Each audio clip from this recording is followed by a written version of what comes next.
नमस्कार विद्यार्थी मित्र, मी आपला रमेश सारथी. गोरा राजाचे ग्रँड पास इंग्लिश ग्रामर मध्ये आपला स्वागत आहे. मित्र, आज या क्लासमध्ये आपण सहाय्यकारी क्रियापद आहे, ऑक्झिलिअरीज किंवा हेल्पिंग वर्ब्स. मग हे सहाय्यकारी क्रियापद कुठे कुठे वापरतात बेटा?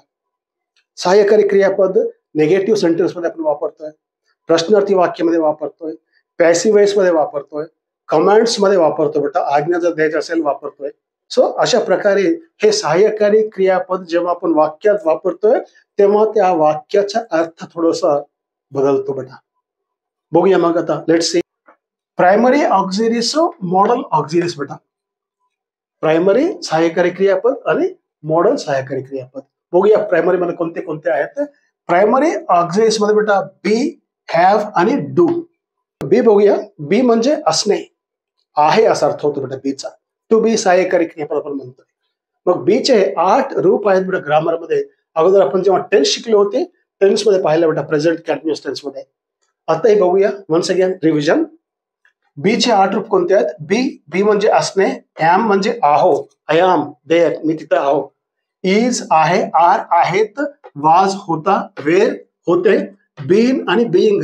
हे बीन बेटा परफेक्ट टेन्स मध्ये येतो, प्रेझेंट परफेक्ट टेन्स मध्ये येतोय, पॅसिव्ह मध्ये येतोय, असून, असलेला, असलेला असून, बीन आणि बीइंगचा अर्थ होतो बेटा. हे being present continuous tense passive मध्ये यूज करतो बेटा आपण. अशा प्रकारे ह्याचे उपयोग असतात बेटा. कोणते? टू बी सहाय्यकारी क्रियापदाचे. आणि नेक्स्ट हॅव बघूया बेटा आपण. हॅव चे उपयोग कुठे कुठे असतो? हॅव चे रूप हॅव, हॅज, हॅड हे 3 आहेत बेटा. हे हॅव म्हणजे आय, वी, यू, दे हे जे प्रोनाउन्स आहेत, हे प्रोनाउन्स सोबत हॅव आपण वापरतो बेटा. आणि तसेच हॅज आहे ही, शी, इट, थर्ड पर्सन सिंग्युलर, तृतीय पुरुषी एकवचन, त्यासोबत हॅज वापरतो बेटा. हॅड पास्ट परफेक्ट टेन्स मध्ये आपण वापरतोय आणि पॅसिव्ह मध्ये देखील त्याचा उपयोग होतोय बेटा. सो अशा प्रकारे have, has, had, have, has present tense दाखवतात, हॅड पास्ट टेन्स दाखवतो बेटा. म्हणजे हे सहाय्यकारी क्रियापद टेन्स देखील दाखवतात. आणि नेक्स्ट डू बेटा. डू म्हणजे करणे असा अर्थ होतो. डू मुख्य क्रियापद जर आपण घेतलं करणे, तर इथं डू सहाय्यकारी क्रियापद म्हणून आहे. हे हेल्पिंग वर्ब कुठं होतं बेटा? निगेटिव्ह मध्ये, क्वेश्चन्स मध्ये होते, हे आपण पाहिलं बेटा टेन्स मध्ये. मग डूचे किती रूप आहेत? डूचे डू, डज, डिड. डू देखील बेटा आय, वी, यू, ते सोबत डू वापरतोय, ही, शी, इट असेल तर डज वापरतोय. आणि डिड आहे हे पास्ट टेन्स मध्ये वापरतो बेटा, सिंपल पास्ट टेन्स मध्ये येते. वेल, आता दुसरा बघूया मॉडल ऑक्झिलिअरीज. तर हे मॉडल ऑक्झिलिअरीज काय आहेत, त्याचे फंक्शन काय? हे मॉडल ऑक्झिलिअरीज, मॉडल सहाय्यकारी क्रियापद जर आपण वाक्यात वापरलो त्या वाक्याचा अर्थ बदलतोय बेटा, अर्थ चेंज होतोय, मिनिंग चेंज होतोय. बघूया मग ते कोणते आहेत बेटा. इथं विल, विल हे आपण फ्युचर टेन्स मध्ये वापरलो बेटा, सिंपल फ्युचर टेन्स मध्ये आपण शिकलो विल म्हणजे. आता विल शोज, विल काय दर्शवतो, विल काय दाखवतो, विलचा फंक्शन काय बेटा? विल शो सर्टेनिटी, निश्चितता दर्शवतो बेटा, निश्चित.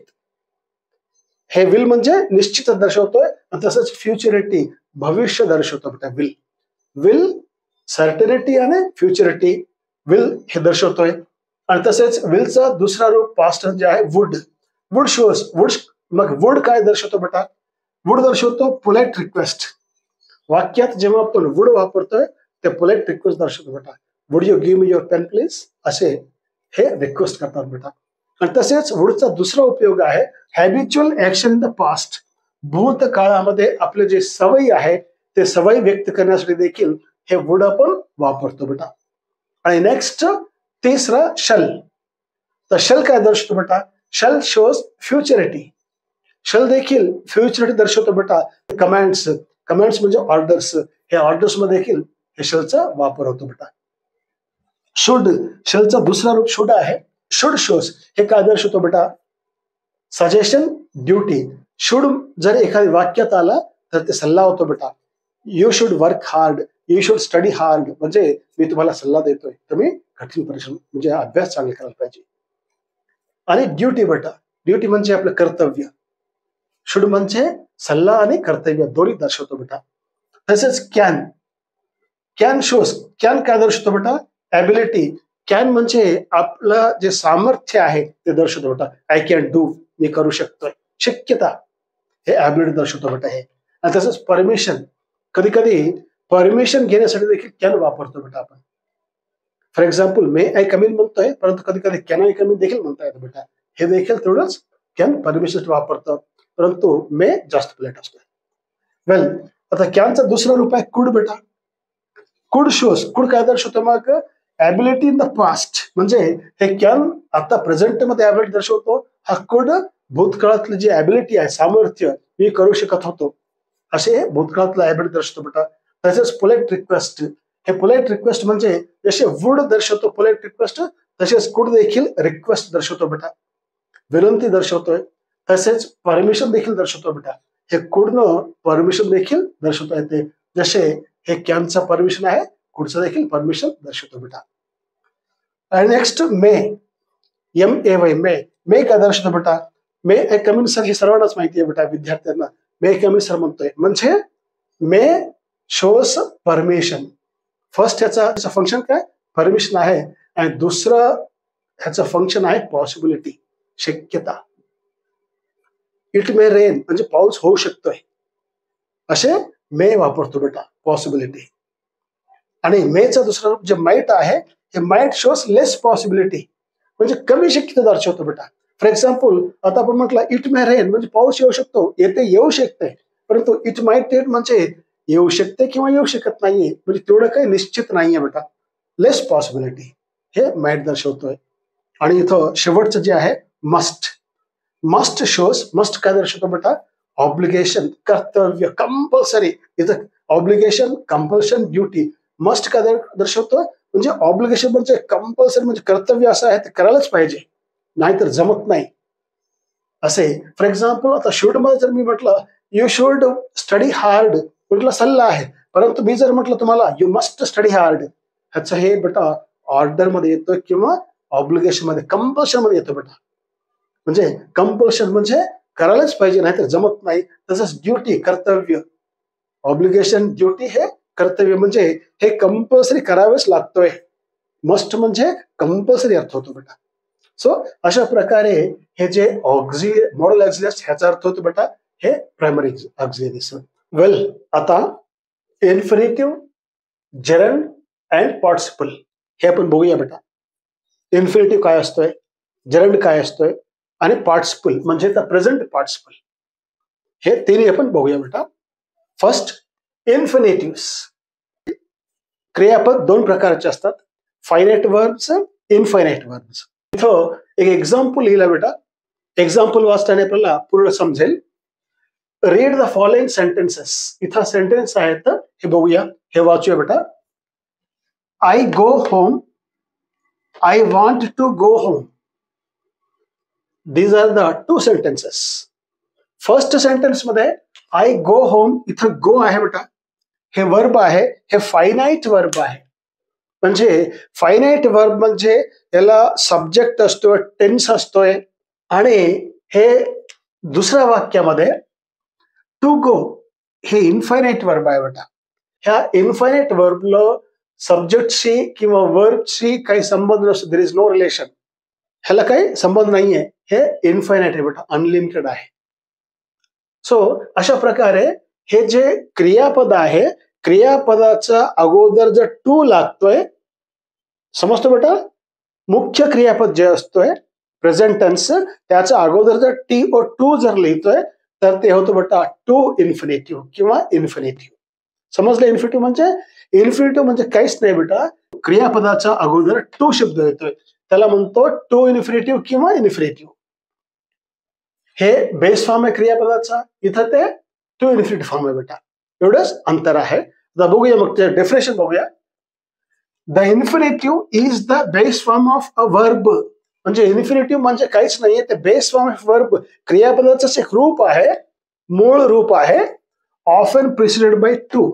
म्हणजे जनरली त्या क्रियापदाच्या अगोदर टू येतो बेटा, म्हणून त्याला टू इन्फिनिटिव्ह म्हणतोय, इन्फिनिटिव्ह किंवा टू इन्फिनिटिव्ह. आता हे इन्फिनिटिव्ह ह्याचं फंक्शन काय असतं बेटा, ह्याचं कार्य काय असतं, आता बघूया आपण. एक्झाम्पल्स मध्ये ह्याचं कार्य एक्झाम्पल दिलं, त्याचं फंक्शन दिलं. बघूया बेटा. Number 1, to err is human. To err is human म्हणजे इथं टू एअर, हे एअर म्हणजे चूक करणे, चुकणे. हे चुकणे हे माणसाचा स्वभावच असतोय. इथं टू एअर हे टू इन्फिनिटिव्ह आहे. हे subject of the verb is बेटा. इथं हे इन्फिनिटिव्ह काय म्हणून काम करतो, स्टार्टिंगला सब्जेक्ट म्हणून काम करतोय. So infinitive work as subject. आणि सेकंड एक्झाम्पल बघूया बेटा. She likes to sing. इथं टू सिंग आहे बेटा. टू सिंग टू इन्फिनिटिव्ह आहे आणि शी सब्जेक्ट आहे, लाइक्स वर्ब आहे. तर इथं टू सिंग काय काय म्हणून काम करतो मग, object of the verb likes. ते एक क्रियापद आहे, हे इम्परेटिव्ह सेंटेन्स आहे. हा इम्परेटिव्ह सेंटेन्स मध्ये हे जे टू राईट आहे, हे जे इन्फिनिटिव्ह आहे, दिस पेन्सिलला वर्णन करतोय, हे ॲडजेक्टिव्ह आहे बेटा. इथं या सेंटेन्स मध्ये कोणतं फंक्शन आहे याचं, ॲडजेक्टिव्ह. ॲडजेक्टिव्ह म्हणून काम करतोय. चौथा वाक्य, he lived to serve the poor. ह्या सेंटेन्स मध्ये he lived to serve the poor, ह्या सेंटेन्स मध्ये हे जे टू सर्व आहे हे ॲडवर्ब म्हणून काम करतो बेटा. काय म्हणून काम करतोय, ॲडवर्ब म्हणून काम करतोय इथं. सो अशा प्रकारे हे जे इन्फिनिटिव्ह आहे सब्जेक्ट म्हणून काम करतो क्रियापदाचा, ऑब्जेक्ट म्हणून काम करतोय, ॲडजेक्टिव्ह म्हणून काम करतोय, तसेच ॲडवर्ब म्हणून काम करतो. आणि टू इन्फिनिटिव्ह कधी कधी टूच्या शिवाय विदाउट टू, त्याच्या अगोदर टी ओ टू लिहित नाहीत, असेही इन्फिनिटिव्ह असतो बेटा. पहा इथं इन्फिनिटिव्ह विदाउट टू म्हणजे त्या क्रियापदासमोर टू नसतोय तरी ते इन्फिनिटिव्ह असतोय. बघूया बेटा इथं एक्झाम्पल क्लिअर होईल. The teacher made him stand. The teacher subject आहे, मेड वर्ब आहे, हिम ऑब्जेक्ट आहे बेटा. स्टँड हा इन्फिनिटिव्ह आहे आणि स्टँड पुढे टू नाहीये. हे इन्फिनिटिव्ह आहे परंतु इथं टू नाहीये. Actually the teacher made him to stand असं आहे. Let him go, let him go, हे गो आहे, हे इन्फिनिटिव्ह आहे, त्याच्या पुढे टू नाहीये. सो अशा प्रकारे हे जे इन्फिनिटिव्ह आणि त्याचे प्रकार आणि त्याचे उपयोग बेटा. आणि आता दुसरा जरंड बघूया बेटा. Second one gerund. मग जरंड म्हणजे काय बघूया बेटा. इथं डेफिनेशन आहे, एक्झाम्पल्स पण बघूया. Gerund is a verb ending in आयएनजी and works as a noun. हे जरंड म्हणजे बेटा देखील ते पण जरंड देखील क्रियापदच आहे बेटा. जसे इन्फिनिटिव्ह देखील क्रियापद आहे तसे जरंड देखील क्रियापदच आहे, परंतु त्या क्रियापदाला आयएनजी प्रत्यय लागतो बेटा. काय लागतो, आयएनजी प्रत्यय. आणि जेव्हा त्या क्रियापदाला आयएनजी प्रत्यय लागतो तेव्हा ते क्रियापद न राहता ते नाउन म्हणून काम करते, नाम म्हणून काम करतो बेटा. त्याचं फंक्शन काय असतं, नाउन म्हणून असतोय. एक्झाम्पल अजून क्लिअर होत आहे. Reading improves knowledge. हे बेटा रीडिंग, हे रीडिंग म्हणजे हे रीड वर्ब आहे, त्याला आयएनजी जोडलेलं आहे बेटा. हे नाउन झालेलं आहे. काय झालं बेटा, हे काय झालं, हे नाउन झालेलं आहे. हे नाउन झालं आणि सब्जेक्ट म्हणून काम करतो बेटा इम्प्रूव्हचा क्रियापदाचा. रीडिंग इम्प्रूव्स नॉलेज हे सब्जेक्ट म्हणून बेटा, हे जे इम्प्रूव्ह जे वर्ब आहे ह्याचे हे सब्जेक्ट म्हणून काम करतोय. म्हणजे या वाक्यामध्ये रीडिंग सब्जेक्ट आहे, इम्प्रूव्ह वर्ब आहे, नॉलेज ऑब्जेक्ट आहे बेटा. आणि दुसरा second, he likes swimming. He likes swimming या सेंटेन्स मध्ये ही सब्जेक्ट आहे, लाइक्स वर्ब आहे, स्विमिंग ऑब्जेक्ट आहे. परंतु इथं हे जे जरंड आहे, जरंड इथं ऑब्जेक्ट म्हणून काम करतो बेटा. ब्रॅकेट मध्ये लिहिला मी ओ, इथं यस लिहिला. यस म्हणजे सब्जेक्ट, ओ म्हणजे ऑब्जेक्ट. तिसरा बघूया बेटा. She is fond of singing. इथं सिंगिंग आहे बेटा, सिंगिंग ऑब्जेक्ट आहे. She is fond of singing. She is verb आहे बेटा. हे फॉन्ड ऑफ सिंगिंग म्हणजे सिंगिंग हे ऑब्जेक्ट आहे बेटा. कशाचं ऑब्जेक्ट आहे, हे प्रिपोजिशनचं. ऑफ आहे ना, फॉन्ड ऑफ हे प्रिपोजिशन आहे, object of preposition fond of. म्हणजे अशा प्रकारे हे जे जरंड आहे ते सब्जेक्ट म्हणून काम करतोय, ऑब्जेक्ट म्हणून काम करतोय आणि प्रिपोजिशनचा ऑब्जेक्ट म्हणून. इथं वर्बचा सब्जेक्ट अँड ऑब्जेक्ट आहे आणि इथं प्रिपोजिशनचा ऑब्जेक्ट म्हणून काम करतोय. हे झालं जरंड बेटा.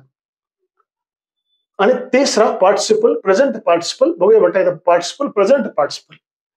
पार्टिसिपल दोन प्रकार आहेत बेटा, पास्ट पार्टिसिपल प्रेझेंट पार्टिसिपल. इथं आपण प्रेझेंट पार्टिसिपल शिकतोय. पास्ट पार्टिसिपल म्हणजे हे जे परफेक्ट टेन्स मध्ये, प्रेझेंट परफेक्ट टेन्स मध्ये, पास्ट परफेक्ट टेन्स मध्ये, फ्युचर परफेक्ट टेन्स जे आपण लिहिलं बेटा ते आहे पास्ट पार्टिसिपल. म्हणजे वर्कड वर्क वर्कड वर्कड हे तिसरा जे असतो ते पास्ट पार्टिसिपल आहे. इथं आपण पाहतोय प्रेझेंट पार्टिसिपल. बघूया बेटा प्रेझेंट पार्टिसिपल काय असतोय. Present participle is a verb ending in आयएनजी and functions as an objective. पहा बेटा इथं हे प्रेझेंट पार्टिसिपल देखील क्रियापदच आहे, जरंड देखील क्रियापदच आहे. त्याला आयएनजी लागलं, नाउन म्हणून काम करतोय. आणि पार्टिसिपल प्रेझेंट पार्टिसिपल देखील क्रियापदच आहे, त्याला पण आयएनजी लागतोय. परंतु जेव्हा त्याला आयएनजी लागतोय तेव्हा ते ऑब्जेक्टिव्ह म्हणून काम करतो बेटा. काय म्हणून काम करतो?